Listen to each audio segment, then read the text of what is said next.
Cheers. What's up, dude? How the fuck are we? I'm having a lot better. Actually, I don't know. I was having a lot better day than you. Probably not now, though. Why Actually, is that? I am. What the fuck Zeb's happened? here. We're having fun. Why the fuck is Zeb there, first of all? What are you doing?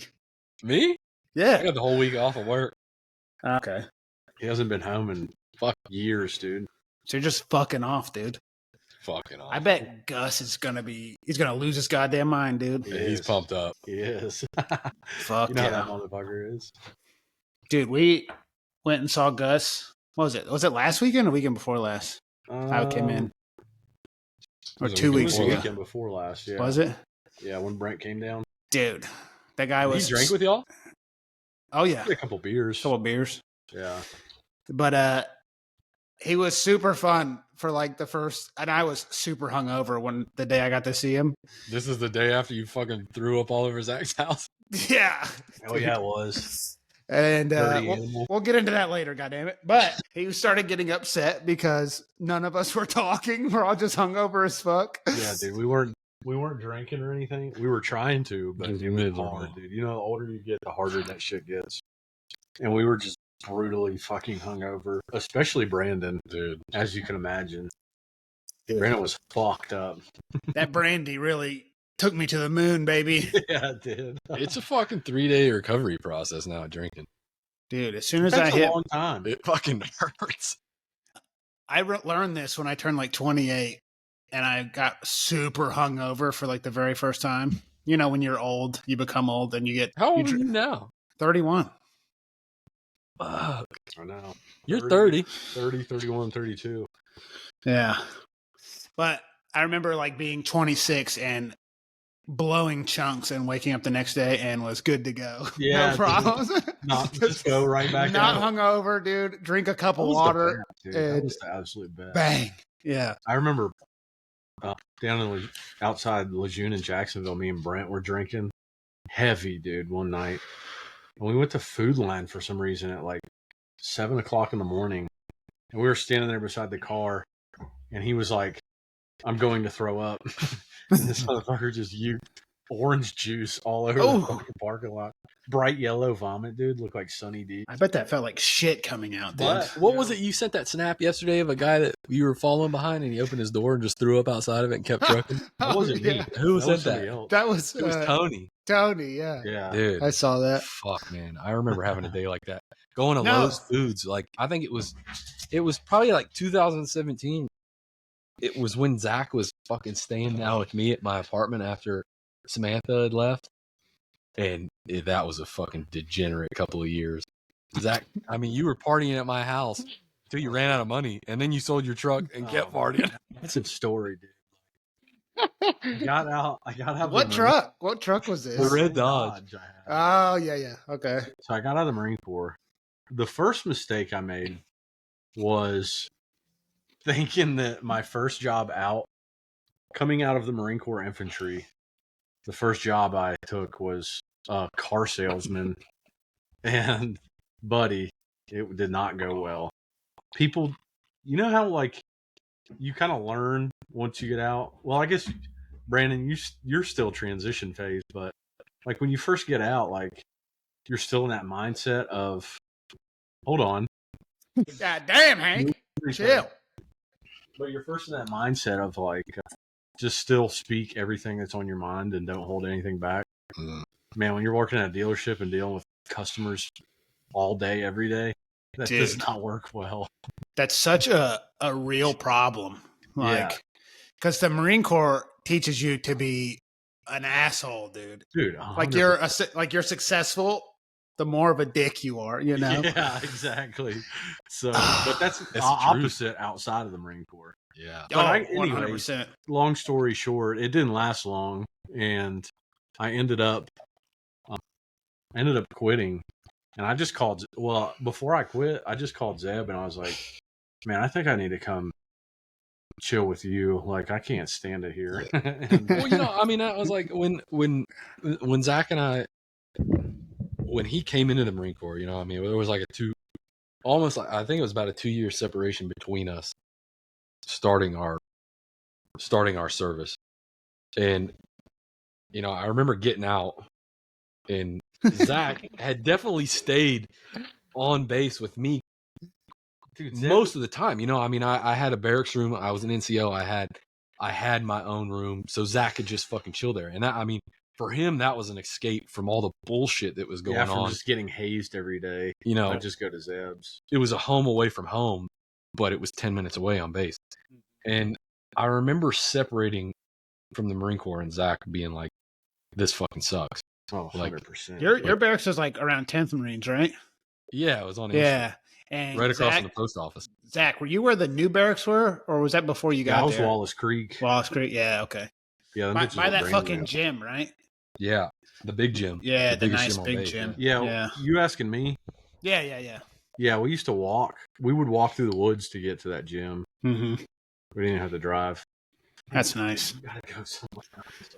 Yeah, but that, I don't know. I mean, I just think that time sucked. I like, it was hard for me too. I know it was hard on Zach, but getting out of the Marine Corps and trying to blend with civilian pop is tough. So yeah, I decided to move to Zeb's in North Carolina. Cats running by, damn dogs chasing them.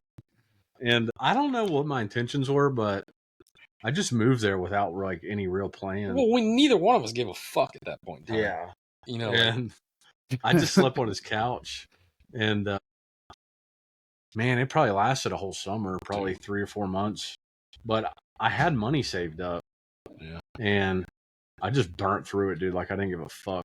Everything I had saved, I just spent it. Oh, God. And then when I ran out of money, instead of getting a job again, I just sold my truck and made a few thousand off it to fucking live for another few weeks. Well, yeah, when you came down, I mean, I was done with school. I was an advisor then. I was a service writer at Infinity.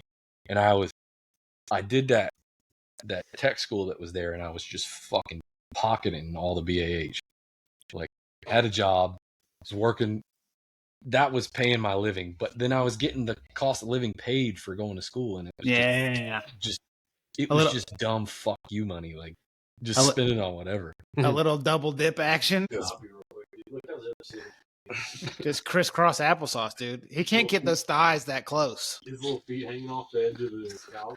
Yeah, this is a very deep couch, dude. My nuts were glued to his back fucking 30 minutes. Yeah, dude.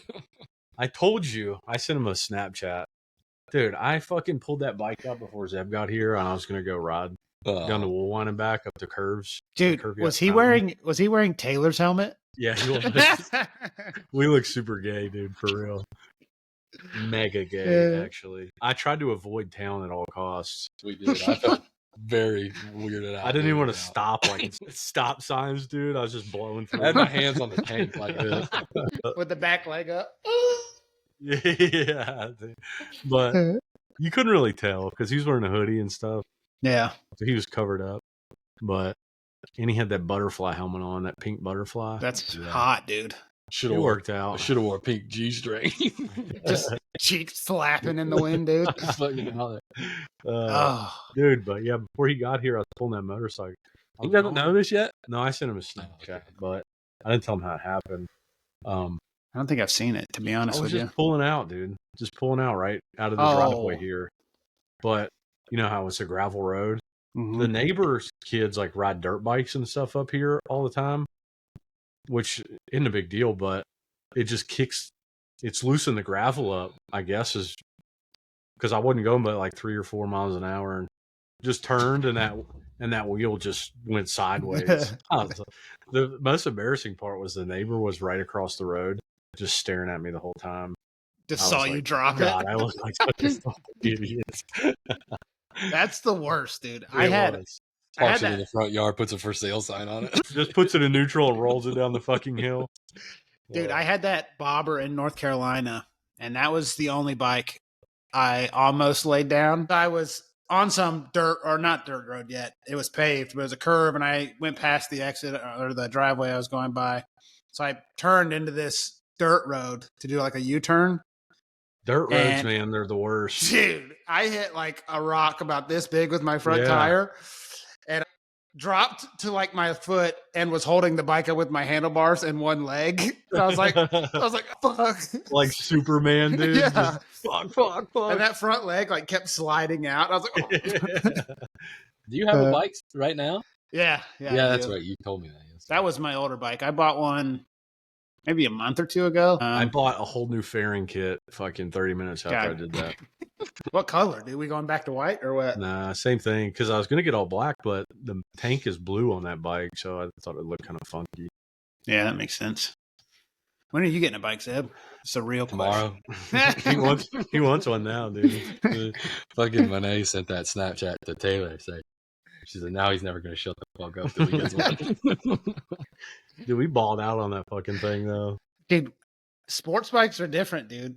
What do you have? Do you have? No, I got a Harley. You had a sport bike, didn't you? His bike's a 1800 cc. Yeah, 1800. Mm-hmm. That thing's fucking huge. But it's also 700 pounds. Yeah. It's heavy. Is it that heavy? It's that heavy. That bike's like what? Damn, 4? you'd never be able to pick that up if you dropped that. No, that thing's fucking heavy, boy.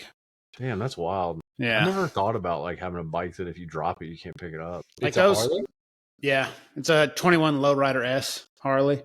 But yeah, dude, those bobbers we had, they were pretty light. They were around 400 pounds. You're That's talking about the Honda you had? That was a Yamaha. Yeah.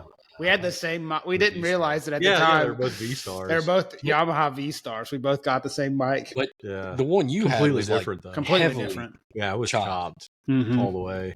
Yeah.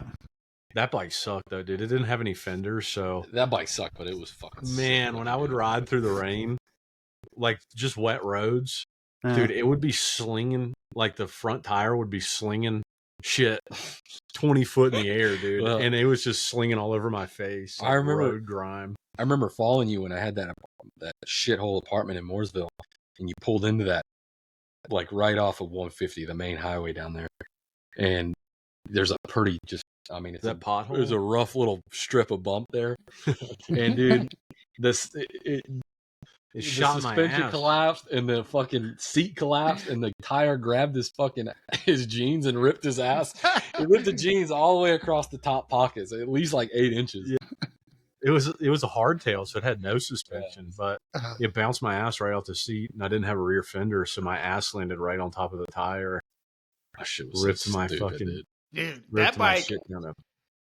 that bike was tough to ride, dude. Oh, man. Just the way it was set It up. was hard. Yeah. It was hard going long. Like, even going down to his place, which was 2 hours away.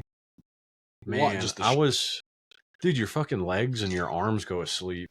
Oh, yeah. And it was just, it wasn't like a ape hanger. It was just a straight handlebar. Yeah. But just the way you were sitting on it. Because I was fine. Like, when I was driving down there, I was fine up until like 30 minutes before you get to his place when you're on 77. There's this fucking bridge, and it jars the hell out of you on both ends. Troutman. It's fucked. Man, I fucking hit that bridge. I was cruising, dude. I was feeling good. Dude, I hit that fucking bridge. I thought I fucking broke my fucking spine in half. That fucking bridge Oh, it hurt so bad. There was a time I was coming up here and I had the Z, and they were doing fucking road construction there, and they had the asphalt, because it's a concrete bridge, and they had the asphalt milled down to the concrete bridge on both sides, and no fucking sign, bump, slow down, nothing, and it's just a fucking 2-inch sharp lip. And I hit that fucker with the Z, dude. Split both front tires, cracked both front wheels. I mean, the fucking thing was fucked. Like, and I'm 30 minutes from home and parked on the side of the road. And I remember calling Zach. I'm like, I'm not going to be able to come up here, dude. Like, my car is fucking total. And I had to get that shit towed back. I found some bullshit fucking OE set of wheels off of Facebook Marketplace to put on the car just while I had the wheels repaired and new tires put on. And that was fucking awful.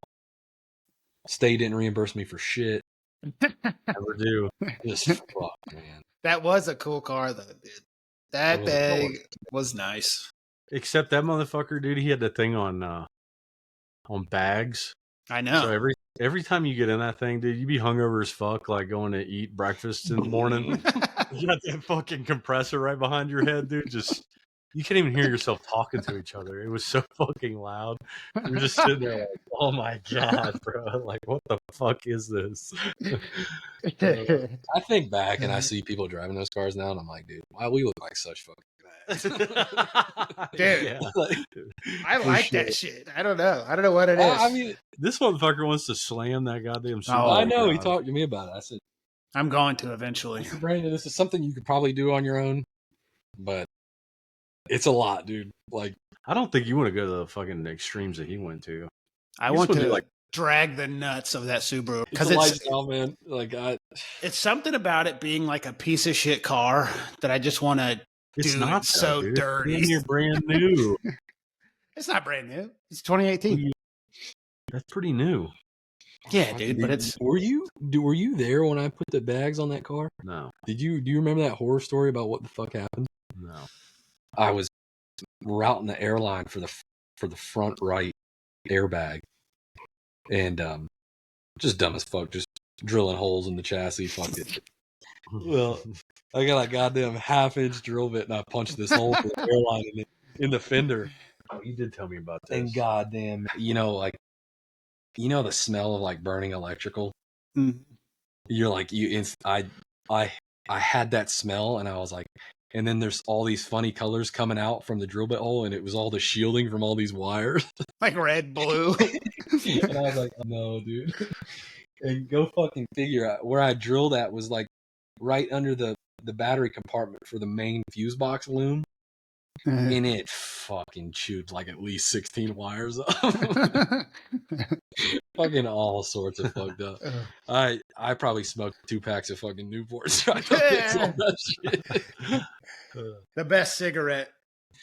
Yeah, but that was a life lesson. I mean, definitely check what's behind whatever the fuck you're drilling.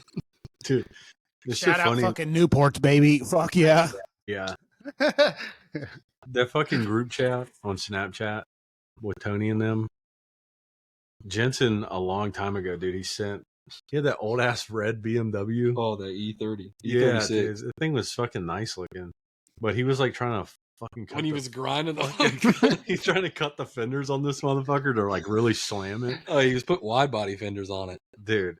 But he sent a Snapchat and he was like, not really sure what I'm doing here. And it was like a video of it. And then he sent another video of like him or somebody else with a fucking cutting wheel on a grinder, just cutting around the fender, just fucking freelancing it, dude. Like no marking or anything. And then he sent another Snapchat like 30 minutes later. He said, update. This motherfucker had just fucking these hillbilly ass cut out fucking fenders on that thing. Update. It's Looked like straight shit. It was in Nick's shop. They had an air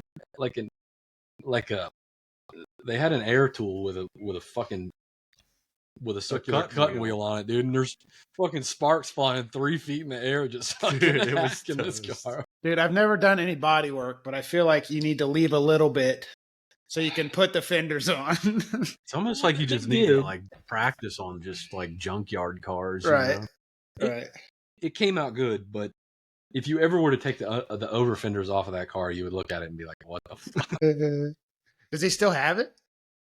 Yeah, he has it in Cali now. He got it shipped out to him, and that car is not on bags. I mean, it's fucking static on high spring rate. Like that thing fucking rides like it's on rails. You hit a speed bump, your fucking teeth come out. That's what you want, dude. That's what you want. Is that damn Subaru 4-wheel drive? It's all-wheel drive, yeah. All-wheel drive? Yeah. Fuck, dude. What kind of Subaru? It's an Impreza. Impreza hatchback. You're gonna slam that thing, dude, and it's gonna fucking snow. Hatchback. Come on. Slammed hatchbacks are cool, dude. No one can tell me they're not. They're cool. They're super cool, dude. Super fucking cool, all right. What's your leg? You're fucking my setup here, dude. My fucking $1,000. bro. $1,000. You bought this shit? Hey, on Amazon. take it easy, dude. You're gonna get stuck in like 2 foot of snow in the wintertime on that thing after you slam it. You're just gonna be plowing the roads for fucking free, dude. Dude, I have 3 vehicles, bro. I can slam one of them.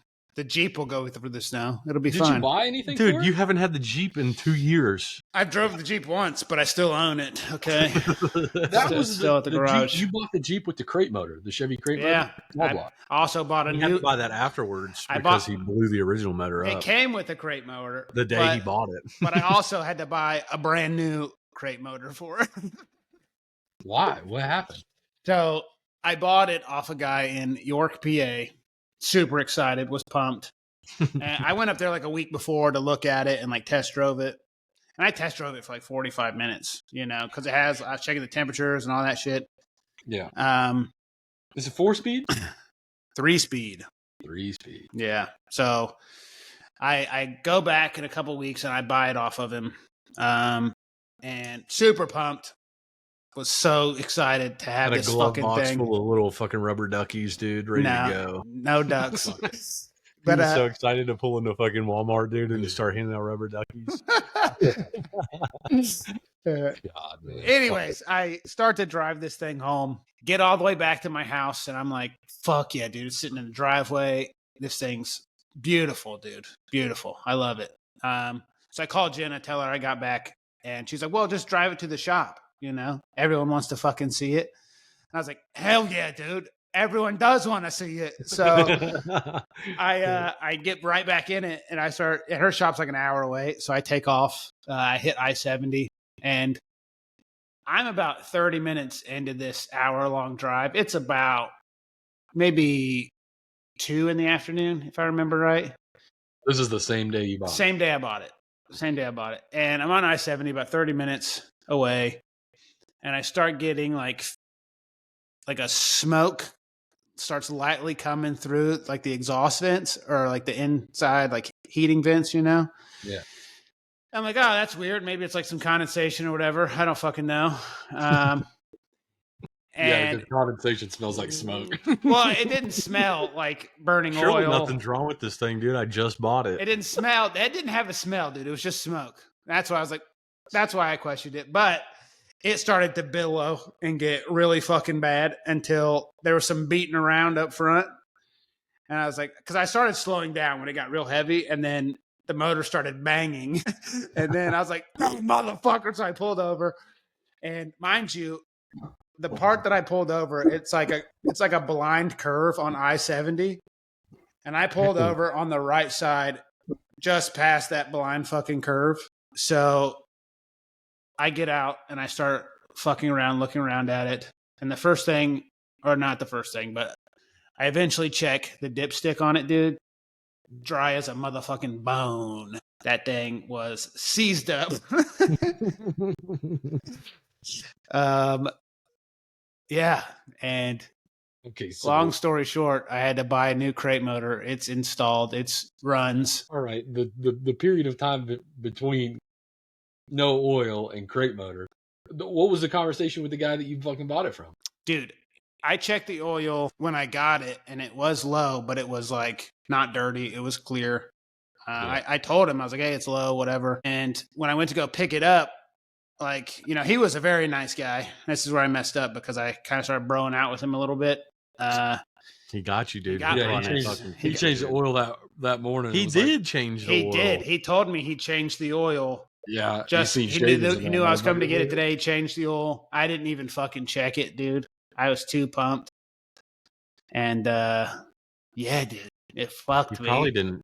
He fucking probably didn't put any oil back in it. Just fucking. Actually, he had to because you never would have made He it that did. far. I bet he did some fucking maintenance on it. That thing fucking probably had a massive oil leak, dude. Like arterial fucking bleeding. I can't imagine it would burn oil that fast, though. Fuck no, dude. That's why. But anyways, I bought a new motor. I'm just That waiting. was pre-COVID. It was like March of last year. All in all, I mean, how much you have in that Jeep? I spent $6 on it to buy it. Okay. I spent $35 on the new motor. Where'd you buy the motor from? J&S engines, something like that. Okay. But the reason I got it from them, they offered like 100,000 mile warranty or 7-year, whatever the fuck. Yeah. They shipped it to the shop. They started putting it in. Dude, I have a lot of money in Dude. this Jeep, and I have only drove it once. Your warranty's already 2 years gone. It's 100,000 miles, 10-year warranty. All right. Well, you're still 2 years gone. I know. God damn it! Don't remind me. Dude, you need to start getting in that place's ass. I know. The fucking place that has his shit's supposed to be fixing it. I know. They've had it since. They still have it. You're serious? I swear to God, yeah. Well, they did a couple things. So they said they were going to fix everything they thought was wrong with it. So they found a cracked exhaust manifold. So we got new exhaust manifolds on it. Okay, the engine was out. That's not fucking hard to do. That's what I told him. That's what I told Right. him, dude. Told him I'm just going down the list of all the shit they've done. So I got It's new an old exhaust body Jeep. It shouldn't manifolds. even be that hard to do with the fucking engine in the car. I'm not a mechanic, okay? You're a mechanic. I'm not. All What right. are they doing? One fucking bolt every 2 months? That's one thing they've done. All right. They also replaced the carburetor. They've also the last 6 months, dude, they've been waiting on a shift link cable. You could have fucking handcrafted Fucking one make of those one, by that's- now. That's what my understanding is. It's a wire that's run that just connects to your transmission, right? Yeah. Dude, that's what I've been waiting on the last 6 months is a shift link cable. So I'll get it soon. Are they charging you to have this vehicle at their facility every day? No. I was about to say, dude, there's no fucking way. I would have taken it a long time ago, but they're Dude, not you need to charging me. start getting in their ass because at this point, they're to the point where you're not saying anything, Oh, and dude. they know they can just keep putting it off and putting it off. I told them I'm getting out of the Marine Corps and moving this week. So I have to have it no later than Monday next week. What'd they say? They said, okay, we'll figure it out. Weird. Weird they can fucking figure it out all of a sudden. So, Fuck, dude, we actually got to put the motor in this car. Yeah, Jesus. Hey, we've had this thing for 2 years. We're Yeah. under new ownership now. yeah. So Monday, I'm going to go pick it up, even if whatever, fucking haul it somewhere on a trailer and take it. But it was a fucking better run, dude. I've spent probably 10 grand on this piece of shit. Man, you ever message the guy you bought it from still? He did message me probably like a year ago now. He said, how you like that thing? Well, he was a good dude. Because I called him immediately when it broke down, and I was like, I was fucking on fire, dude. Because when it broke down, dude, I just pulled over and screamed for about 30 minutes in the Jeep, beating it around, mad as fuck. Yeah. So then my next thing was I called him and I was like, hey man, is there any reason why this fucking thing would have broke down 30 minutes into a drive? And he's like, what? No, you should be able to drive that thing anywhere. And he goes on and on and on. But He fucking do. There's no fucking way, dude. he did give me money towards the new motor. So All the money? not all the money, some of the money, which was nice. Still a crook, dude. He didn't have to give me shit. That's the way I look at it. Yeah, I guess you're right. He didn't have to give me shit. He could have just broke contact, told me to fucking pound sand, buddy. You bought it. That's true. So, but he did text me and said, or like, how's the Jeep? Or is it any luck with the Jeep yet? Or something. And I just didn't respond. Good call.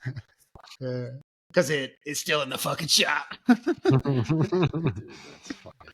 Oh, it sucks, dude. Yeah, dude. I bought that to have a toy. Well, don't have them put the airbags on the Impreza. No, dude. No, not at all. I quit getting like work done there. They just have my Jeep. Like they don't have any other business for me. Dude, no shit. It's a big business. Don't put their name out, but I mean, Yeah, all of our listeners don't want to leave them negative reviews, dude. Our 0.1 listeners out there. Pink's listening. It's not a big business. It's like a small town garage type deal. But yeah. well, what's the name of this fucking podcast? I told you already. I don't remember. Just calm down. Get him off, dude. Get him the fuck off the pod. I know, you hear this guy? He's our fucking first guest, dude. And he I'm the comes first on here guest. And disrespects us Yeah, like you're the that. first fucking guest, Sorry. dude. I'm sorry. It's too late. Get What him off. episode is this? 1.5. Yeah, they've been a disaster so far. So. What do you mean they've been in the last? Well, first of all, we made a strict rule not to talk about politics, and I went straight into it for about 45 minutes last time. We that can was talk politics, dude. Just not what you were talking about. You can't talk about that. Yeah. I can't bring it up again, dude. Yeah, I'll tell you after. It's super funny though. Oh fuck. It was a very Anyway, dude, what's new? You ready to move? fuck yeah, dude. I'm excited. Oh yeah, That's gonna be a shit day tomorrow. I'll tell you that. for sure. Moving all my shit to an apartment. Did you hear about the fucking place that canceled on him? That sells Yeah. his shit out running. Oh yeah. Yeah. Those motherfuckers, dude. That was strictly because of that dog. It was because of that dog. For Oh, sure. really? That's what, because I talked to that lady today because she called me and she basically was like, well, when it happened, she called me and she was livid, boy. Because I thought she was just going to gaff it off and be like, oh, this isn't a big deal. Like, we'll find you somewhere else, whatever. But She didn't know about the dog, or you? no. So what happened was, got approved for this apartment, and Murphy is a emotional support animal, right? So the reason she's an emotional support animal is not because I need one, but it's because if you have an emotional support animal, you don't have to pay pet fees. Okay, yeah. So the pet deposit and the monthly pet fee, whatever. So that's what it gets you up here. And my pet fee was $800 for this apartment, one-time fee, and then it was $100 a month to have a dog in this apartment. So that's why I now have an emotional support animal. Yeah, that's the whole reason he got it, dude. What a fucking dirtbag. I'd have canceled your shit too, dude. Fuck this guy. I might need an ESA, dude. Okay, I don't know, but what happened was they sent the lease to us. I got approved for it. I applied, got approved. They sent the lease to us. We signed it, or we didn't sign it yet. Sorry, let me backtrack. We looked at it, and it has the pet fees and shit on there. So we send it back to them, and we're like, hey, we sent you the letter. We'll sign it as soon as the pet stuff's taken off. They're like, okay, yeah, sorry. Send it back to us without it. We signed it, sent it to them, and the next step is they sign it, send us a copy, and I pay them to move in, right? So it was about a week and a half goes by that I had signed this thing and sent it to them. And I reach out and I'm like, hey, what the fuck's going on? I'm supposed to move in like a week, week and a half. What's going on? And turns out she had COVID. So my lady told me, hey, don't worry about it. We'll hit her up on Monday. You still got whatever. A couple of days left. We'll figure it out. And then this Monday, that lady reaches out and is like, hey, we just leased the apartment to someone else. I'm sorry. And I was like, what? How is that possible, dude? How is that fucking possible? So that sucks, dude. I had to fucking scramble to get this other apartment, which it worked out. It's much nicer. And they got covered parking spots, which is sick. What a fucking steal, dude. What a fucking covered steal. Parking spot. You got to pay $800 for this parking spot. How many parking spots you get? So you get one free, but if you want to pay $50 a month, you can have two or as many as you want. Just another $50 a month. I guess you only need one. Yeah. It'll be another 5 years before you get that fucking back. That is true. It's probably true. No, I'm getting that shit on Monday, dude. I'm just going to show up unannounced. Where's the keys? What are you going to do, fucking dude? Drive it out of there? Hell yeah, dude. You can't shift it, apparently. You could shift it before, dude. I don't know why you can't shift it now. You got no cable. They just took it off. That's what you're waiting on, dumbass. That's what you just told us. I understand. They want to. They said it shifted hard, dude. That's why they wanted to put a new shift link cable on it. Yeah, but that was the old one in it that was shifting hard. Dude, I didn't even notice it at all when I drove it the first time. Leave the old one in it. I'll tell them to put the old one back in it, dude. Let me fucking drive it away. It probably doesn't even need a shift link cable. Probably it's not, something else. Your not. transmission's probably fucked. Dude, don't say that. I can't handle that right now. That would be too bad. Yeah, dude. God must have a grudge against you right now, dude. You must have pissed him off or something. I don't have good luck. That's for damn sure. I'm repenting for my sins, dude. No, I'm not, dude. I'm fucking fine. Not shit. Not shit. What the fuck is going on? Fucking spent $2,000 on tires today. I saw that, you son of a bitch. How's the racing gig, dude? It's fucking nonstop. I remember seeing you say something about you getting tired as fuck from doing it. I mean, dude. I'm fucking home less now than I was in the fucking Marine Corps. That's crazy. Dude, it's fucked, man. Yeah. I mean, I really do love it, but you know, It is a tough life. I ain't getting no younger, you know, and it's just fucking constant, man. I mean, it is a stressful fucking job. But you don't look a day over 20. Yeah, right. You see my hairline? I posted that picture on Instagram. Is that Zach? He's like, damn, dude, that's a cool picture. No, he's like, God damn, brother, you're going bald. Oh, dude, it's just running away, dude. It's gotta have some good moments though, because I remember that snap you sent when your team won that race, and it was like first your face, and you look dog tired, dude, like you just exited the crucible. We fucking, and then you flip it, and like everyone's like, yeah. I mean, we as a team, we won Le Mans. I mean, it's the biggest fucking race in the world. Yeah, it's the biggest race, the spectacle of racing in the world. And to do it, I mean, I wasn't on the winning car, but even to be a part of it and win your first one was fucking. I mean, it was the feeling that you get is the equivalent of getting fucking through with the crucible. You know, like it's that passage to like, holy fuck, man, that was brutal. Mm-hmm. Brandon can't relate, dude. He never had to do the crucible. I did not know, but how does that work? As an I don't know. What the fuck does OCS do? So we have OCS, and they have something called the Quigley. Oh, of course, it would be called something like that. I can't remember it exactly, but say it one more time. What the fuck's it called? The Quigley with a Q. The Quigley. Feels like a please explain. It's like similar to the Crucible with like obstacles and shit, and like it's just like an all day fucking event where you pretty much it's like an endurance course where you go through all these obstacles and then. Well, the Crucible is what? It just fucking days? I don't know, but it fucking sucked. That's what OCS has. It's all right, dude. We can just rub this straight in your face. But you know, you look back at the Crucible and you're like, I think if I was to go back and do it now, I'd fucking laugh. Stupid. I wouldn't, dude. That fucking first goddamn hour we were out there after that stupid ass hike out, they made us fucking low crawl front and back through sand, these sand pits. So then for the rest of those 3 days, dude, you just have sand just in every crack and crevice of your whole fucking body. Well, at least you were doing it when it was fucking cold out, right? It was December. I can't remember if it was the end of December. I'm doing that shit in June, brother. It's fucking brutal. Yeah, I would say it's probably better to go through boot camp in the wintertime. Oh, I will tell you, going through OCS in the winter is much worse. In Quantico, freezing. All the water that you're trudging through. I don't know if you ever seen those moto videos of those tubes you have to go underwater to get through. That's a part of the Quigley.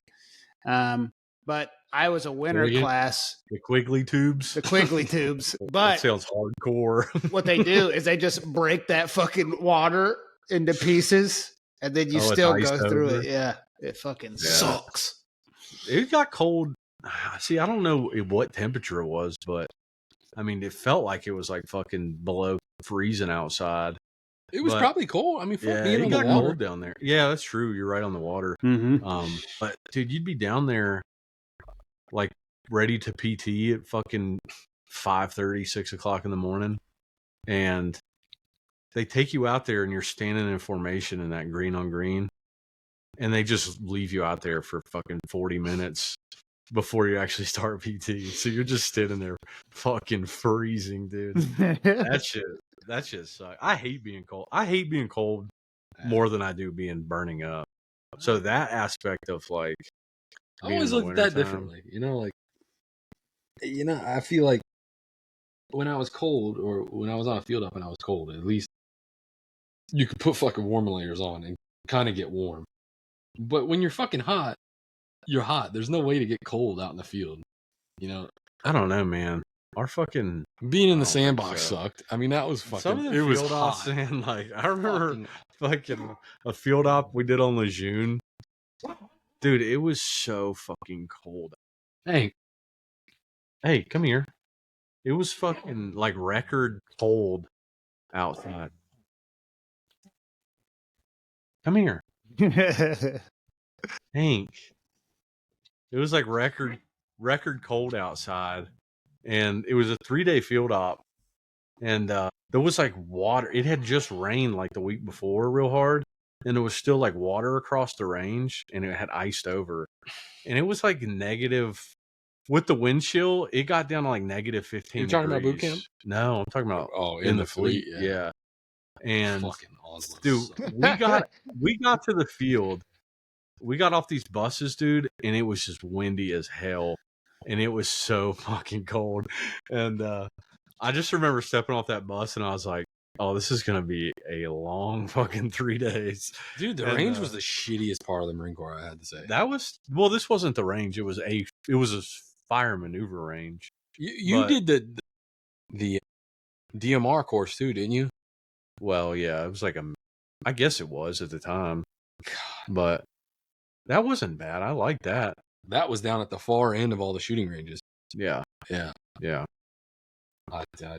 I'm so glad I was a fucking tanker, dude.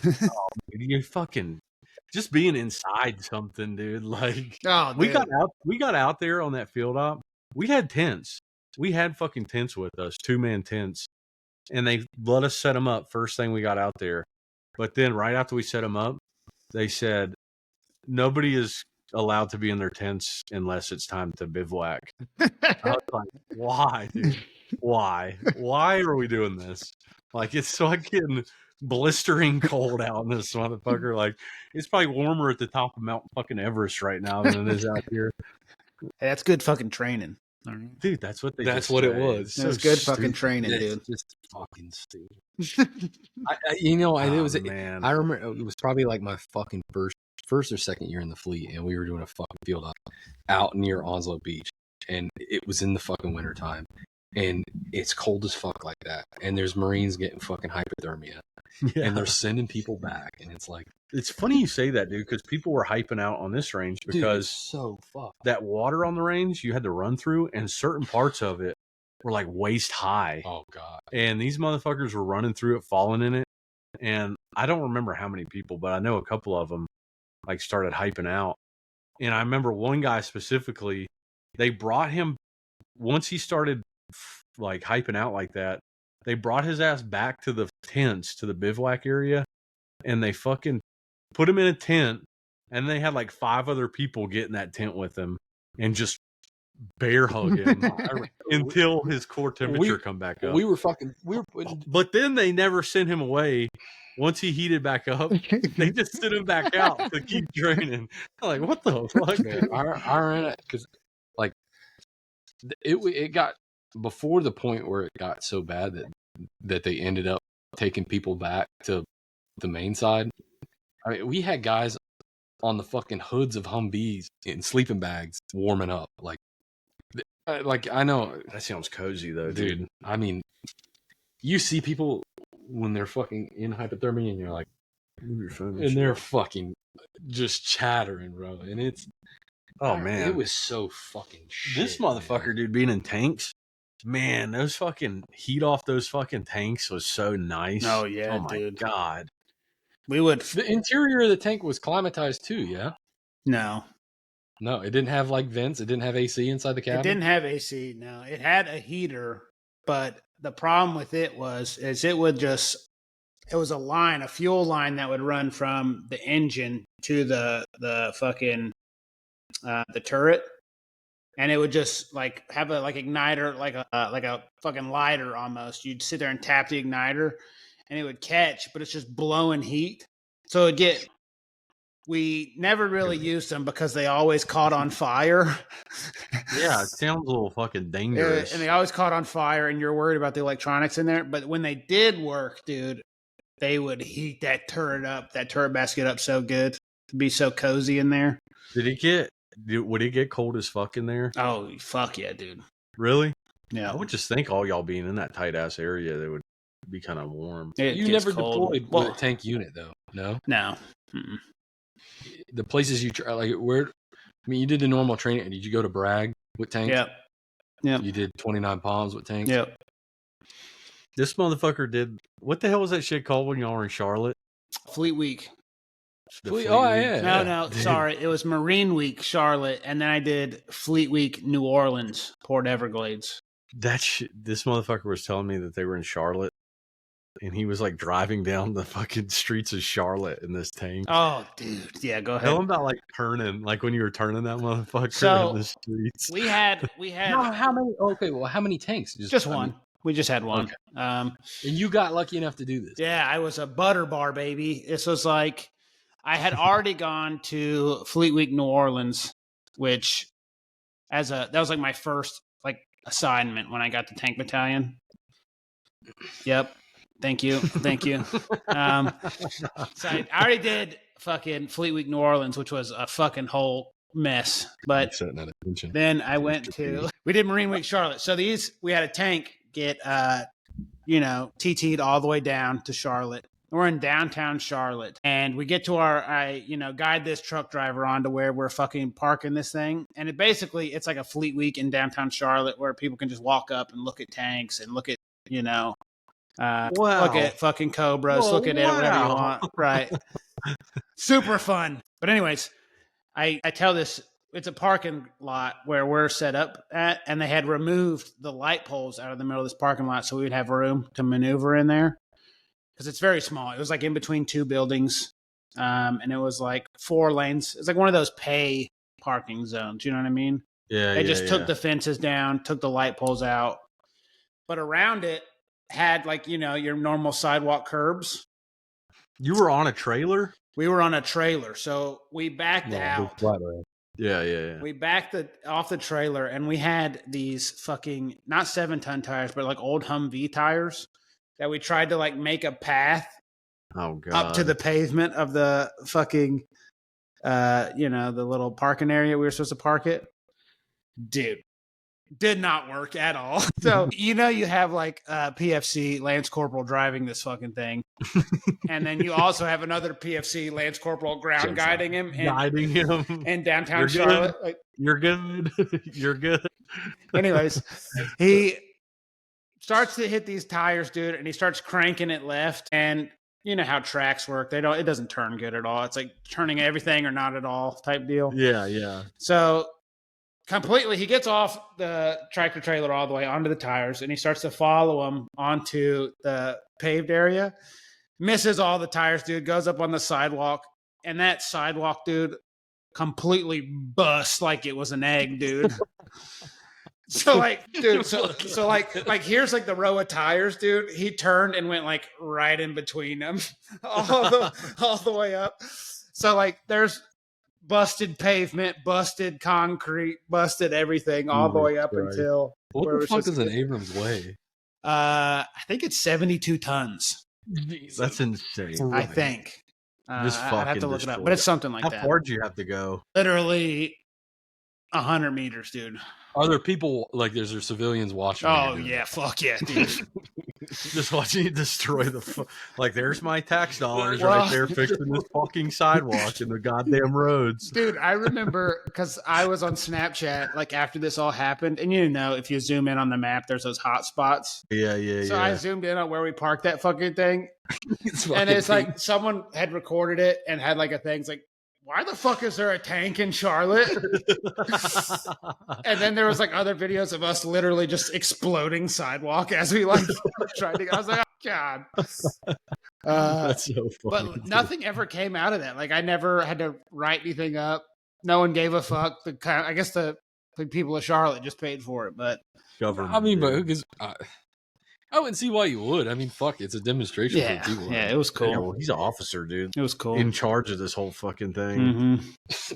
It was cool. And then we had to take that bitch up to the Charlotte Motor Speedway, the dirt track.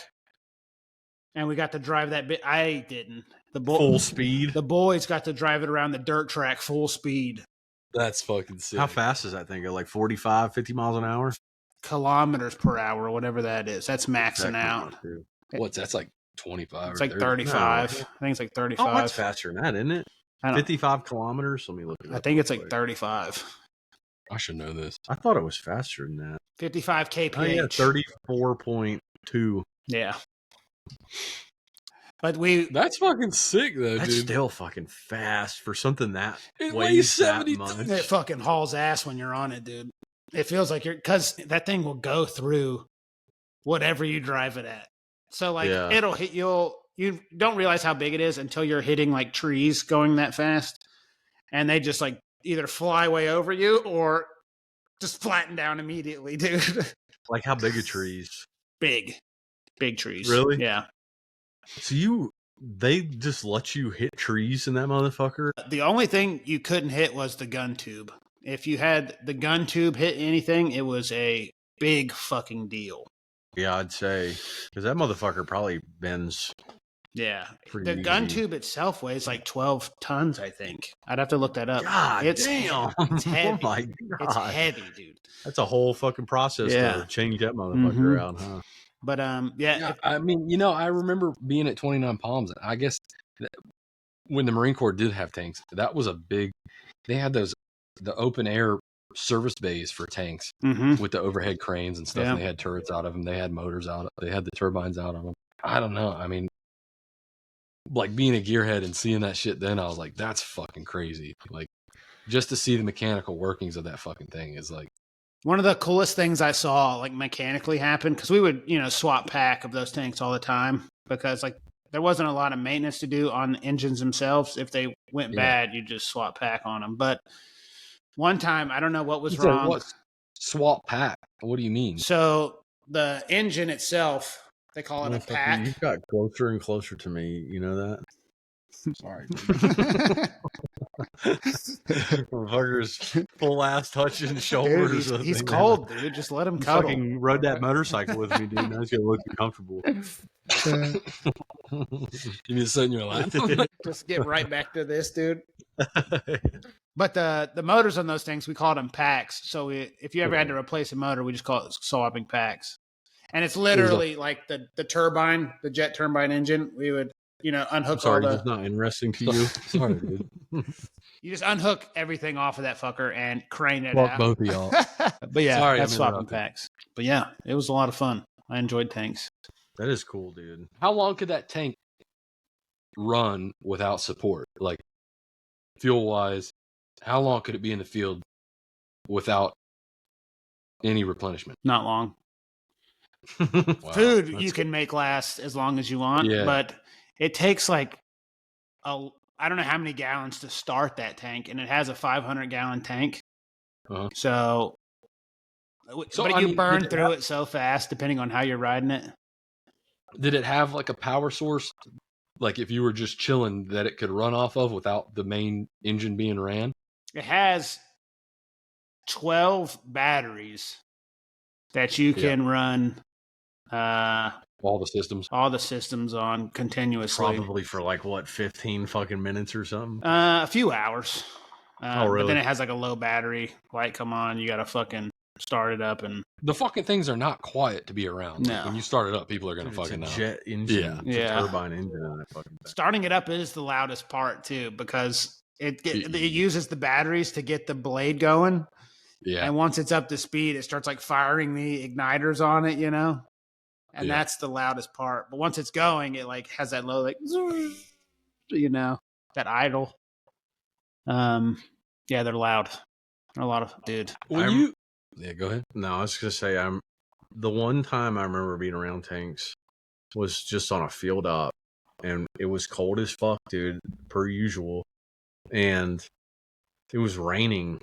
It was like 40 degrees and raining, dude. Just fucking miserable conditions to be walking through the woods, and we were out there doing some shit with tanks, and they were running, and we were just standing behind them. And dude, it was so warm behind those motherfuckers. And I remember I was wearing Gore-Tex in my flak. In my flak, I had those like quick Heaters. mag pouches Oh, yeah. with the little elastic straps that went over the tops. And they were on my fucking stomach area. And I was just standing there with like my hands like grabbing my flak, just standing right behind the exhaust of that motherfucker. Or the engine. I don't know. Where's the exhaust at on that? Is it right out the So back? it's right where those vents are. They're all pointed like down, like the slanted Exhaust? vents. Yeah, it's right out the center. Well, something. Center on the back. I guess I was way too close to it because I was standing there talking to somebody, but I was like facing it, and this guy was like, "Dude, get the fuck away from that thing." And I was like, "Dude, it's warm as fuck." He's like, "Dude, your mag pouches are fucking melting." And I looked down, dude, and they literally like all that elastic shit was just gone, and the fucking mag pouches were like all warped and shit. I was like, "Oh fuck, dude." You smelt condensation? I didn't smell shit. Dude, They fucked my mag pouches all up, dude, standing behind that thing. I will. Cozy as fuck, though. We would. Those fucking ceramic plates in there, dude, were Just holding probably heat. just fucking 90 degrees. It was nice and toasty. I'll never forget, dude, because we would, when we would go to sleep at night, we would turn the turret like sideways, which would expose the engine bay and everything. Yeah. And we would just sleep on that motherfucker, dude, because that Yeah, you said that doesn't like cool the down. metal above that Metal engine heat. bay is hot all night long, dude. It's so, So nice. Well, that's back to the whole field up of like thawing fucking dudes out on the top of the fucking Mm-hmm. on top of the Humvees. Yeah. I mean, even the 7-tons. Like if you wanted to sleep off the ground on a field op, you slept on the fucking hood of a 7-ton. You stayed fucking cozy the whole night, dude. Yeah. Especially during winter field ops. It was so fucking nice. I definitely probably will get cancer though, because I would take those fucking MRE bags and I would just put them on like the vents of that fucking tank, and it would heat up in like 14 seconds, dude. I'd just crack them open and eat them. Hell yeah. Cooking whatever toxins that fucking bag held. Yeah, fuck it. But it was, and also shooting that motherfucker, dude. Shooting that motherfucker was probably the highlight of my life, dude. If I'm being honest. Yeah, and I gotta admit, like I remember when you said that they were disbanding tank and that you are no longer going to get to do that. I mean, how long were you in the Marine Corps when they did that? Like 2 or 3 years? I was coming up on the end of my first tour at 2nd Tank Battalion. I had probably... Right. You were right up the street from me. Yeah. I had probably like maybe 6 months left before I was supposed to get orders. No, that's not true. I had orders. Yeah. So it's probably right around that same time, because I had orders cut to go to TBS to be an instructor as my B billet. And what happened was then the orders came down for like the force redesign, whatever. That tanks were going away. A lot of the artillery was going away. Some like air platforms were going away. All the shit that they were doing to downsize to fit on ships. Yeah. So orders came down for that. And then my orders got cut because I had to help with the downsize of tanks. So we had a company, like basically what happened was we got the tanks all on railhead and sold them to the Army. But I had to be there for that. And then they said, since you can't be a tanker anymore, you have to lap move if you want to stay in. You don't get to do a B billet or whatever. So that's when I lapped. But yeah. That sucks. Yeah, it was. That was fucking bullshit. Now, if like going back in time, if tanks would have stayed around and you would have stayed with tanks, do you think you would have still been staying with the Marine Corps? In retrospect, yeah. Yeah. Because I've seen other sides of the Marine Corps now, and it's just like how, Zach is when he talks about like, I couldn't have joined the Marine Corps to do anything else besides be a grunt, like there's like, if you could go back, Zach, would you be a grunt again? I don't know, man. I always look at it like when I first went in, yeah, that was my mindset of things. But, like it's such a easy, like if you can grind that out from being 18 to the time you retire, 20 years, you'd be fucking 38 years old and you can get a full pension. Mm-hmm. Being infantry that long, dude, that would be hard. It's a different game, dude. Almost impossible, I feel. You would still have fucking 10 years in the infantry right now. Yeah, well, a little bit less. Yeah. You would still probably have like There's 8 no years. way I could do that all infantry. But, like I went in infantry, did 2 deployments as infantry. Like, I feel like I did it, like, right. like at that point, I was just so burnt out of it, dude. Like, because our command sucks so much ass. But Of just going to the field so much. Like, I would have probably, like, honestly, not now, because I'm kind of happy where I am now. But previously, I've thought about, like, I wish I would have given it some, at least just given it some thought of, like, lap moving to something else. yeah. To some other MOS. I mean, just something that there's not so much bullshit. That's always the thing when you like. I wish our minds thought like that because, you know, You're just young and dumb. yeah, dude. that's the thing. Like when you post the event, when you actually think about it, you're like, fuck, could I have done more? Or could I have done something different to where I didn't burn myself out? You know, like, Well, you don't have much choice if you get burnt out or not. No, like, you're just doing what the fuck you have to do. for sure. That's that's the difference between civilian life and life in the military. Like, you have really no fucking option when you're there. Fuck, no. You know, but like as a civilian and you look at the jobs that you have now, like even your life or even my life, you can make decisions. You can like really think about a path that you want to take versus, yeah, in the Marine Corps, it really wasn't like that. It's like the position you got forced in, you had to lap move, you know? Even just the unit I was in, like, I feel like it's so hard to say, you know, because it was the only unit I was with, at least active duty. But like, What's outside of that? Yeah, like I had a platoon sergeant that came from 3-8, or not 3-8, 2-8. 2-8? Is that doesn't sound right either. 3-5 is where he came from West Coast. Yeah. He was an initial push to Fallujah. Like that, he was with that unit when they pushed Fallujah. He was such a cool dude though. Like, I love that guy. And he got there, you know, you think of a guy that had went to Fallujah, like, it was going to take a lot to turn that guy off of the Marine Corps if he was still in.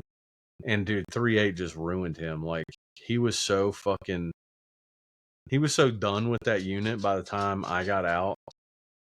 Like, he was in for 15 years at that time, and to see it do it to him, like 3-8 burn him out like that, I was like, God damn, this place is fucking really, it really just wrecks people, it seems. Yeah. Which sucks, dude, you know? Like, it's probably also a little bit of like wartime Marine Corps versus peacetime Marine Corps too. It is, but hey, stop. Take it easy. It is for sure, but you know, it sucks because I don't know how, like, when you joined the Marines, but when I joined, I was just like, I was so gung ho, dude. I was like, I'm gonna do this for a career. Mm-hmm. This is what I want to do. And like, to go from that mindset of like something that you're dead set on to complete 180 of like, I can't fucking stand this shit. That's not you. That's not right. Your issue. Like, it's just that much bullshit that you have to deal with that it just burns you and beats you fucking down like that.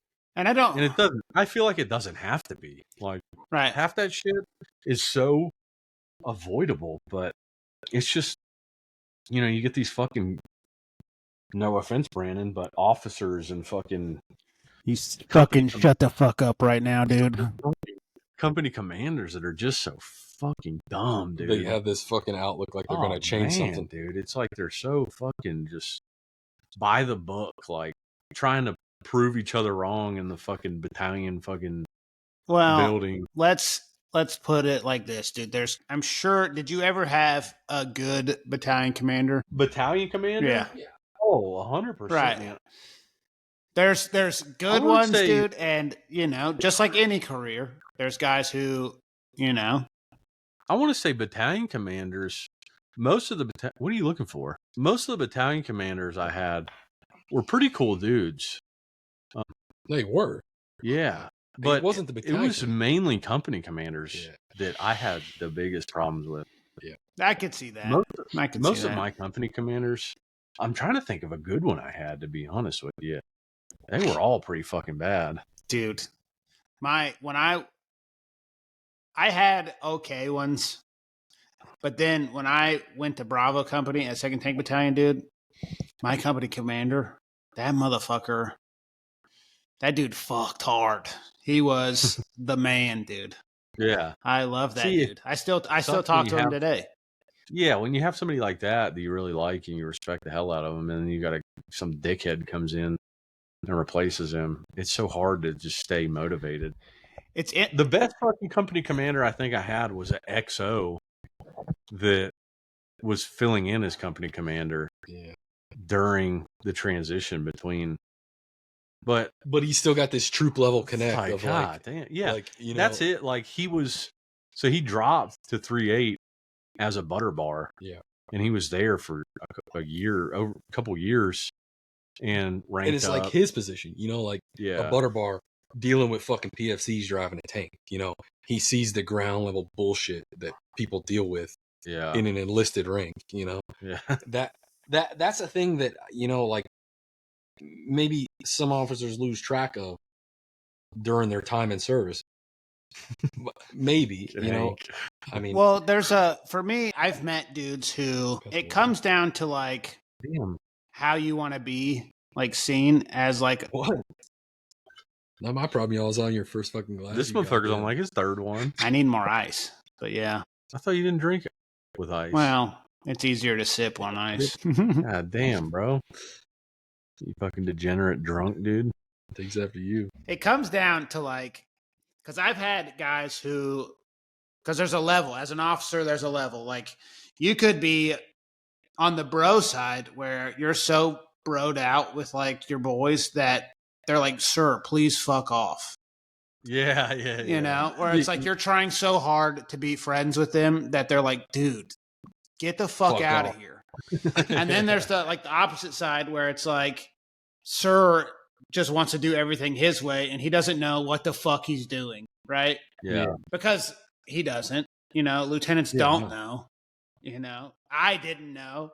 But then you got to find the middle ground where it's like, okay, like every decision, like, and a lot of lieutenants that I met didn't do this, but like every decision I made, I ran through my platoon sergeant. Like I talked to him about it before I took it to the platoon. Yeah, that's the whole reason of the platoon sergeant. Right. And I had an outstanding my first platoon sergeant was the fucking man, dude. And he told me, like, I still remember this. He's like, because I, you know, was talking to him, just bullshitting. And it was like my first week there. And he's like, well, sir, like my job is to teach you how to be a lieutenant, and your job is to learn your job. And I was like, that makes a lot of sense, because most officers, when they go through their MOS school, they don't teach you. They teach you about the job itself. Like I learned a lot about the tank. I learned a lot about, you know, the maintenance on a tank, how to fire a tank, fire commands, like in and outs of. That's what I learned. It's all MOS based. And you learn a little bit of tactics, like small base tactics, like, you know, how you would plan like ops for, you know, tank exercises or, you know, tank operations. That's it. You don't learn anything about the fleet. You don't learn how to be a leader. You don't learn any of that shit, right? Yeah. So I still believe that that's the most accurate description is like, hey, sir, I'm here to teach you, you know, how to do your job, and you're here to learn your job. Like, yeah. So that always stuck with me. Because it's like this, I mean, even as like a fucking, you know, like a squad leader or a platoon sergeant, like it's the same fucking thing.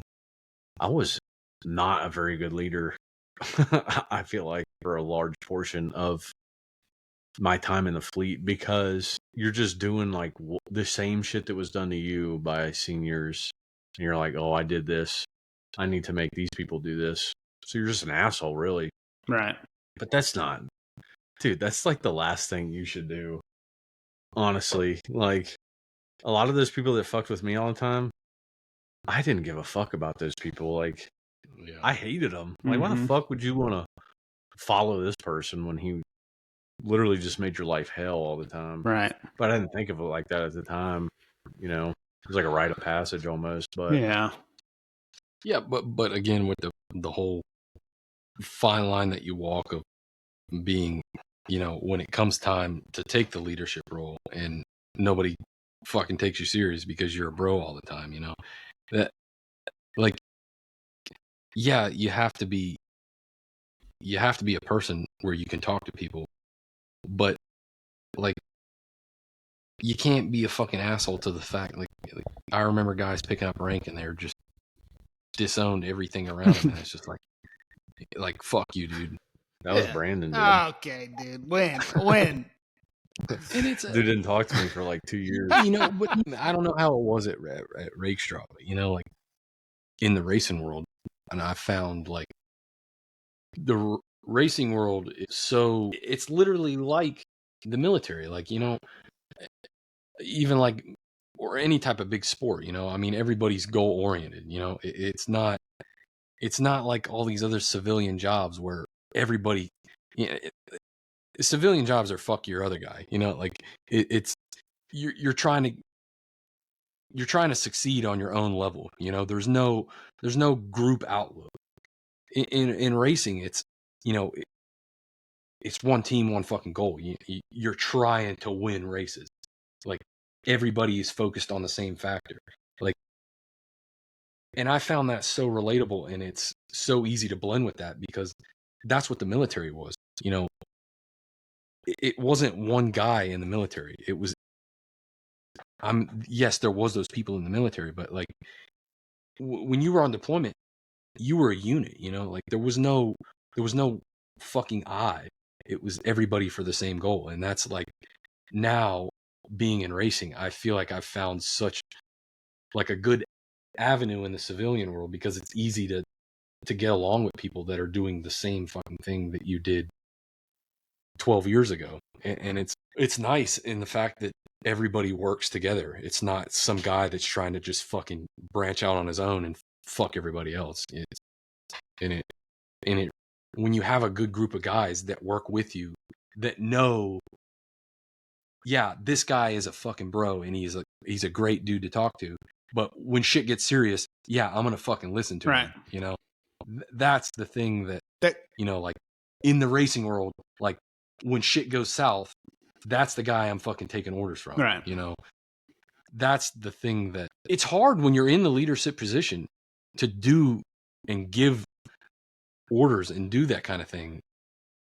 But when you step back after the whole situation, you're like, everybody did listen and it went fucking good. But it's a weird thing because you have to find the balance of like, I want these guys to like me, but I also want them to go 100% when I like say something, right? So like, of course. And trust me, I'm the last one to think like you should do something when I say it. So it was really hard for me to like get to that point. But like you find the balance where it's like, okay, I'm going to bro out with these dudes. But if someone does something wrong, like, and it's never You like, gotta draw the line. You got to draw the line. You got to like crack, you know, you got to fucking bring the hammer down. Seb knows a lot about that. But it's it's tough, dude. It's tough because you start to fucking like everyone, you know? Yeah. And when you have to fucking be a dick to like Schmuckatelli who just fucked up, you know? Like he just fucked up. And it's not like, to you, it's not a big deal, but it is already, like as a lieutenant, it's already past you. You know what I mean? It's like the BC found out, the XO found out, and they're watching you to see how you respond. And the thing is, you have to find like a balance of like, look, man, like I know you fucked up. I hate this. Like, but my hands are tied, you know? Like, I want you to know that if I had known first, because that's a problem, dude. Anytime you'll never know first. I know. That's the problem, dude, is anytime I've ever had to be in that position, you're blind. I knew I was like the last person to know. Yeah. Like PFC Sicky here goes and crashes his fucking bike on leave. Dude, yeah. Breaks his fucking wrist. Like, oh yeah, like Marines popping hot, dude. All kinds of crazy shit. It's like I had a safety brief. I'll tell this because this was real. I had a safety brief like my second or third week. I didn't really give them ever until like I was a couple weeks deep into my platoon time because I just wanted to see what was going on. But like I gave one. I was like, look, guys, I don't give a fuck what you do on the weekends. I don't care. I'm a degenerate myself. Exactly. And I was like, you don't have to tell me. You don't have to do anything. I don't need to know like what you do on the weekends. I don't care because I'm going to be doing my own shit. But what I will tell you is we will all pop hot or we will all, piss clean, not pop hot. We will all piss clean. Damn. And you encourage them to do drugs? And no, of course not. But I said, we will all piss clean. I don't care how it happens. I don't want to know what's going on. But like, I knew that shit was going on. Right. So I told them, like, I don't care. Just fucking figure it out. Yeah. And that works all the time, except once, dude. I had one guy pop hot it was acid. It was when that acid ring was going around in Camp Lejeune. Hell yeah. And I didn't know, because I went to that same piss test and I pissed and I didn't think anything of it. I saw him there, whatever. And like an hour after that, they went out to PT and I was in the office right before I went down to the ramp because we were in a service cycle at the time. So we were just doing nothing but maintenance on tanks for like 10 hours a day. So we were in a service cycle. He comes up to my office. This guy was a great Marine, I liked him a lot. And I can't remember if he talked to platoon sergeant first or what, but he came into my office. He's like, "Hey, sir, I got something to tell you. Like, I'm gonna pop hot." Yeah. Like he had done it like the night before, the 2 nights before, whatever. And I was like, "Well, what the fuck, man? Do you not have like any buddies? No friends? Like, what happened?" I know there's so many outlets. I could have said, I'm going to take a note on this moment because I probably remove all those podcasts. But yeah, dude, like you could piss for him. Dude, I would have pissed for him. Like, yeah, any of his friends could have pissed for him. I would have said he had COVID, dude, and he could have avoided the piss test. The thing is, there's so many things that could have happened if he would have just said something to someone instead of pissing. Dude, like, I would have made up some excuse. I would have said his grandma died, dude. Okay, here you go. 10 days leave. Get the fuck out of here. Go visit your grandma because funeral, whatever. Yeah. Like, there's so many fucking things you can say that higher ups would just be like, dude, okay, yeah, get him out of here. Yeah, he needs to go wherever. Fuck it. Like, they don't care. They don't care enough. Yeah, because they would have respected the fact of who he is. Right. The only time they care is when someone pops hot. Then they freak the fuck out, dude. So the thing is, if you tell me, I will get you gone. You won't do this piss test. Yeah. Because I like you and you're a good fucking Marine. You know what I mean? Like, and it's hard.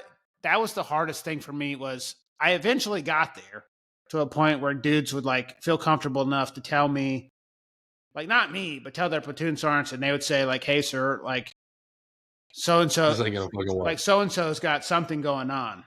And I'd be like, "Is it something or is it legit?" And he's like, "It's just something." I'm like, "Okay, like, let him go. I don't care."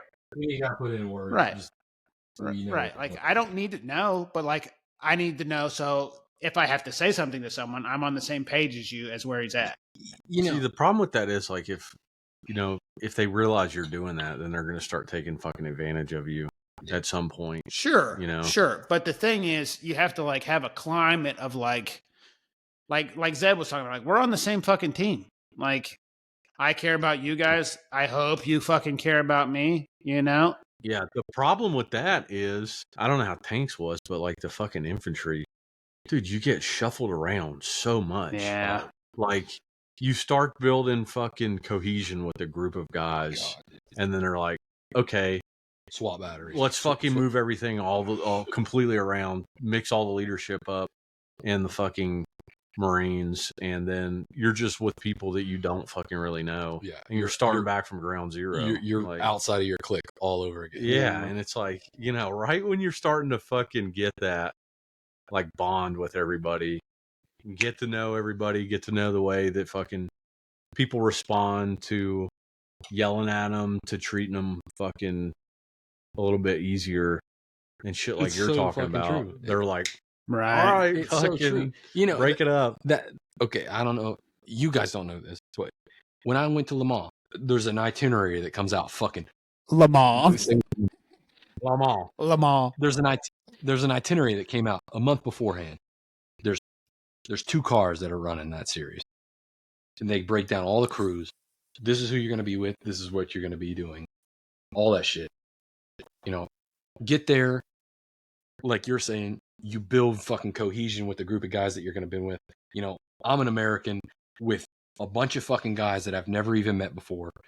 I met one guy, the leader of the car, and it's, you know, Non-Americans. non-American. They're all fucking different nationalities, and it's like you build a game plan with these people, and this truly happened.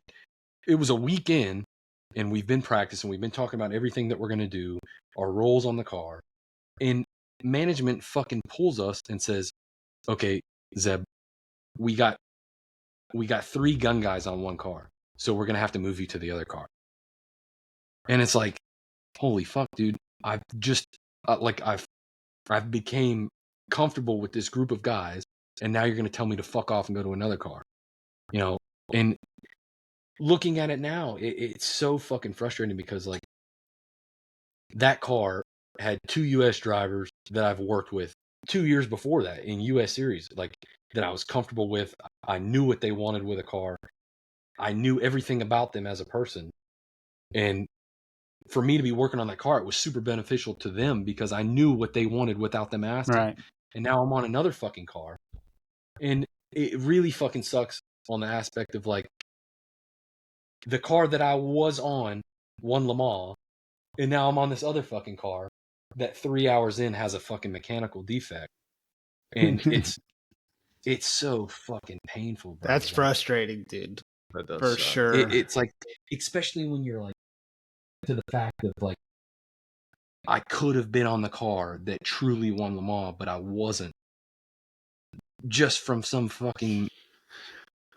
management fuck up, you know, like, and I know I shouldn't be saying this on this.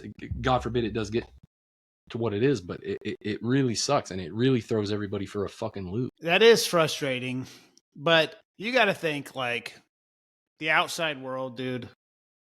Like me specifically, I see it as like the teams. You know, you were on that team that won the fucking Le Mans, dude. Yeah, I don't know the inner workings of. I get it, but you still, you know exactly what was going on. But like me, I'm yeah. like, my buddy Zeb just won the fucking Le Mans, and I'm telling everybody. You know, like I don't fucking know. No, I know, but like I know you guys have been involved with things like that where it's like like I don't know how to explain the fucking frustration. And again, I say the whole thing is winning as a team, but like it's really hard in a series where you run 2 fucking cars and they're basic like fire teams, you know, like you have 2 entities that are doing the same thing, and one succeeds more than another, and you look at the other one with, I'm not saying like animosity, but it's like, fuck, dude, like it pisses you off to the point, like maybe you guys can relate to that in football, you know, like when you had other teams that fucking, you know, like it went their way and it worked out for them, and you feel so good, like I'm so happy for you that it went that way. I was better in every single facet of football than Brandon was. But that's what I didn't have that exactly. feeling. That's what I feel like. You know, fuck that. I'm good. I'm fucking better than you at everything. Fuck you. I'm gonna win. You know, like it sucks because it makes you a different person than what you are. Like it fucking pisses you off in this deep fiber of your being that it's just like, get fucked, dude. Yeah. Dude, I can 100% understand that. That's like, that's the thing that, like, you know, like it kind of drives me away from it, but it makes you want to come back for fucking more right. because it's like, you know, you want to, at the end of the day, you want to prove yourself like, yeah, fuck that. I'm better than what I was that day. Right. It shit makes you want to fucking cook the fuck off. It pisses me off just talking about it. Oh, Zebby's fired. Let this boy cook, dude. It's rough, dude. And I think that's the shit that as a fucking human, it makes you feel alive. I don't know. Yeah. It's fucking fun. And that's why I don't think I'll step away from racing. Shit is just like the competitive being in every human. I don't know. It's so fucking fun. Right. To think that I could step away from this job and find that in some other civilian fucking job, it'd be damn near impossible. You know, like I don't think I could find anything that would resemble it or the adrenaline rush that you get from it. Maybe being a fucking cop. It's a tough time to be a cop. Yeah. I mean Tough that's a rough line to cross Hey, too. hey, I support the blue line, the thin blue line, but it's a tough time. It's a tough time. Yeah. Fucking all eyes on you. Fucking those poor bastards, dude. That's a different topic. Yeah. Yeah, let's not go down that road. But no, dude, I could see why that would upset me too. If I'm being honest, like getting pulled last minute to be on a different team. Like It sucks. You know, like I don't know fuck all about football, but like you know, like I don't know, fuck all. but like in like defensive and offensive teams, like you know, if like I mean, if you had like a primary defensive team and a secondary defensive team, and somebody pulled you off the fucking primary to put you on the secondary, I never went through that. I was always oh, 'Cause you're fuck elite. off, dude. That's okay, but he's out of control, dude. He was secondary. what's He was secondary. but that's a thing, so you can relate to that. Yeah, of No, course. yeah. Yeah. Because you're elite. See, like, you guys fucking understand it. Man. Yeah. You know, like, so thinking back to my childhood years, you know, like, this is one of the things in life, like, I wish I would have done football. I wish I would have done that, you know, like, fucking soccer. It's okay, you kick a ball and run around for fucking 2 hours. It's fucking bullshit. Motherfuckers were a free for all, dude. It's so stupid, you know, like I never had the experience that I have now, so I'm now dealing with that level of competition in my later life, and it's like I don't know, maybe I don't have a grasp on it because I don't know how to deal with it. It's just Well, I don't want to. I fucking hate losing. Yeah. That's just human nature, dude. I don't think anyone It's likes tough when you're on like a team sport, though. You know, like because you see the other like ones. you're putting in so much effort, and then there's other people that are just like half-assing it. Mhm. Yeah, but they Like still get like the when I success. was doing all I could, and Brandon was just fucking off the whole time. Dude, you didn't even play when I played, son. But I think that goes hand in hand in the Marine Corps too, is like, cause you'll be busting your ass and you see dudes just fucking off. 100% this goes into that. And like, yeah, No, the fucking Marine Corps is you're putting in so much work and you know it, and then somebody else that you know is just It's in the barracks sleeping. doing jack shit. Is like he's like friends with better people than you are, Right. Oh, yeah. and gets more recognition or right. gets promoted Yeah. or whatever, and you're like, dude, Get no way, fucked, dude. no fucking way. I will say, I think my whole life, I've chased that team sport type deal, like going from football to the Marine Corps to, even the job after the Marine Corps. Like, you just want, like, to be around that set of, like, people, that mentality of people who just want to fucking put their nose down and fucking work, Yeah, dude, 100%. That's the kind of people like I gravitate You towards. haven't seen it yet. You haven't seen it yet, but like you get around these fucking people in the fucking civilian world that are just No, like, we've talked about this it's before. just Yeah. like, dude, they're just Trying like, to find friends outside the Marine Oh, Corps. dude, that's a whole nother fucking thing. the pathetic fucking work ethic thing. It's just Dude. like, Because I know I'm still Like- in the phase of like, I get coming, dude. angry real quick at a lot of shit, and it's like I pull back because I know it's like that's how I used to be. I'm gonna be a civilian soon. I need to be a happier person, Good luck. Yeah. But yeah, dude, I am until you cook off on a sales manager. before I go to Motherfucker. pick up my fucking Jeep, dude. This dude's gonna be an owner operator, fucking landscaper here before too long. Yeah. But yeah, Dude, dude, it's just- that's the thing, dude. Finding friends is so hard. Cause I go to gyms, I talk to people, and I don't know if y'all are the same way, but I immediately find something Yeah. that I don't like. Yeah. And I will wait. I was like, oh, this dude said this. That's fucked up. Or that's like fucking, that's a piece of shit thing to say. Or that's like, what a worthless fuck of a thing to say. Yeah. And then I will hold that until like 40 interactions later with this person. And I'll be like, he's still kind of a piece of shit, you know? I don't fucking like him. Yeah.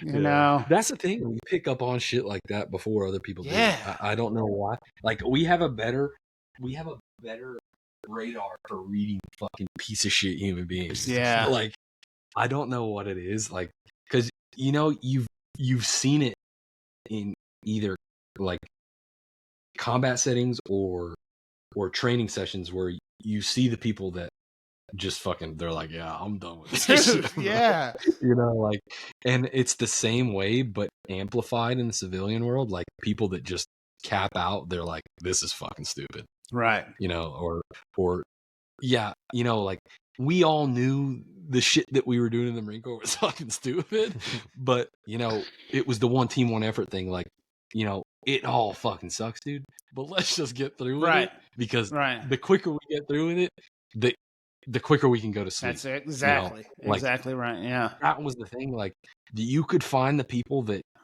could not get behind that, and you've seen them instantly, and it was like, fuck that guy. And it, like, everybody knows that. Like, you would see it instantly, and that dude would be fucking, like, there would just become an aura around that one person. Like, fuck that guy. It's almost like there's you know, what's the saying? The fucking blood in the water. Oh, where like one dude shows he doesn't give a fuck, and then everyone fucking like, dude, that's a big thing. It is a big fucking thing. Yeah, like that shit carries over on the you gotta fucking you gotta nip that shit in the butt real quick. Like what that negativity, man, like that fucking what do you want to call it? Fucking cancer, bro. Yeah, it spreads so fucking fast, dude. Man. But it's so, you know, that stems from, you know, the top down. You know, like when you got fucking leadership that is if just leadership starts complaining about no, shit? it's not that they're even complaining. It's that they're just making it so hard to be positive. You know, you're beat, dude. Like you as a leader are beat. Yeah. And you, but it starts corrupting you. Yeah, it does. It does. And then you hear people fucking bitching about this and that. Because you stop it for a while, but then it's like, as a fucking troop, when you hear leadership, they're not wrong. You know, like it starts crumbling fucking bad. It's a weird position to be in when you know the boys are fucking done, and you have to like say, "Hey, over the next hill, boys, come on." And they're like, fuck you, dude. Fuck you. But that's when it comes to like, you know, the relationship. That's a building block for later in time. You have to build to that point to where the dudes are like, all right, sir, we'll fucking do it. But this is the last one, you know? And with like me, I'm like, thank you. God damn it. Thanks. You know? Because like, if you don't make me look like a piece of shit. Because that's what we're thinking is like, please just fucking do this. But if you don't build to that point, like if you don't like have moments where the guys or gals start fucking like, or gals. That's when I got that's right, you did. That's when I separated from the Marine Corps. So fuck that. Relax, dude. Yeah, dude, you don't relate to this. My last gunner was a female, and she was shit hot, boy.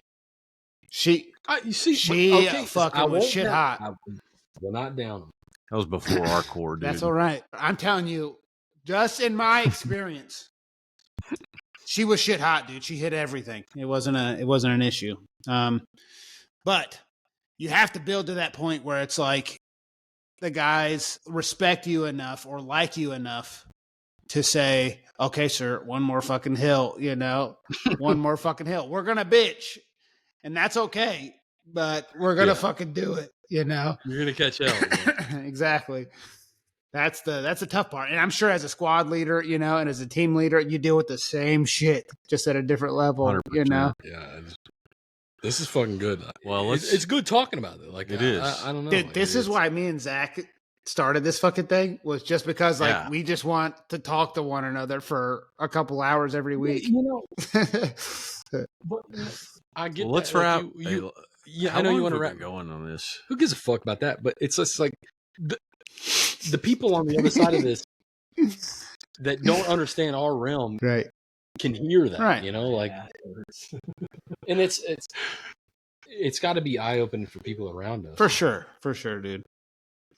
I think it's. I think I it's don't want to good. be a guest appearance anymore. I want to be a part of this motherfucker. I know you do. You better buy a mic, because Zach bought me mine, and I'm not buying you one. I got a mic. I bought him his first. I mean, I got a mic and a webcam. So there's guys, you know, even in my series, there's a guy that is a 31 machine gunner that works on an opposing team from me, and I'm like, in the series that I work in, he's very relatable because I mean, he's been through the same shit that you've been through, you know, like, I mean, in the fucking infantry, you know, like, he understands where all of us come from. And you know, you meet those people in the outside world after being separated from the fucking Marine Corps for 10 plus years, and it's like, it's refreshing to be around people like that, because, you know, they see all the bullshit that we deal with when we come out of the Corps, and it's like, when I see him at the track, it's like, it's another bro, you know, like, it's another, for sure. it's another dude that maybe I didn't know when I was in the service, but, you know, like, you do know him. Dude, that's the best. I want to say, I didn't believe in this much when I joined the Marine Corps, that once a Marine, always a Marine thing. Dude, it is but look at that, dude. Oh, dude, it is dude. It's such a cool fucking feeling when you find those people. Dude, too. I've been in almost 10 years, and I'm on the way out, and I've learned probably this past year that is more true than fucking ever, dude. I love it, dude. I love it, dude. I mean, it's almost cooler than the fucking people I knew in the Marine Corps. No, it's crazy because it's so fucking cool.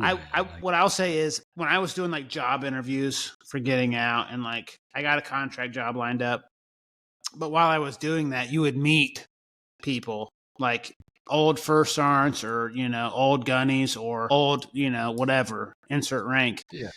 And dude, it's like, because you would meet all kinds of people from every branch, civilian, fucking Air Force, fucking Army, whatever, Space Force, all of them at these interviews. Because you're all, you know, looking for a job, and you just be bullshitting, having a beer, whatever. But the moment you meet like a prior Marine dude, it's like the interview, like with the company, just kind of stops. And then you just start bullshitting with this guy who served from like 72 to like 81. And you're like, I think I fucking love you, buddy. You know? It's like, it's so cool. It's so nice. Like, it's so nice. Fuck the bullshit of the Marine Corps, like, and all the moto bullshit of it.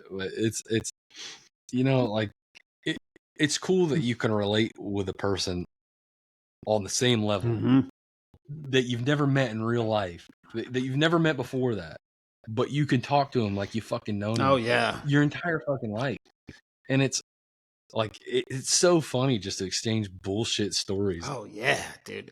But the same bullshit stories correlate in that same person's life just like it does yours. Yeah. And it's like, you know, like, this guy, shout out Garrett, the guy that works on a fucking enemy. Shout out Garrett, baby. Garrett, we'll get him on here. He's Jesus Christ. He's look at all these fucking potential fucking dude. It's good. Hey, I mean, Zeb's in it now, baby.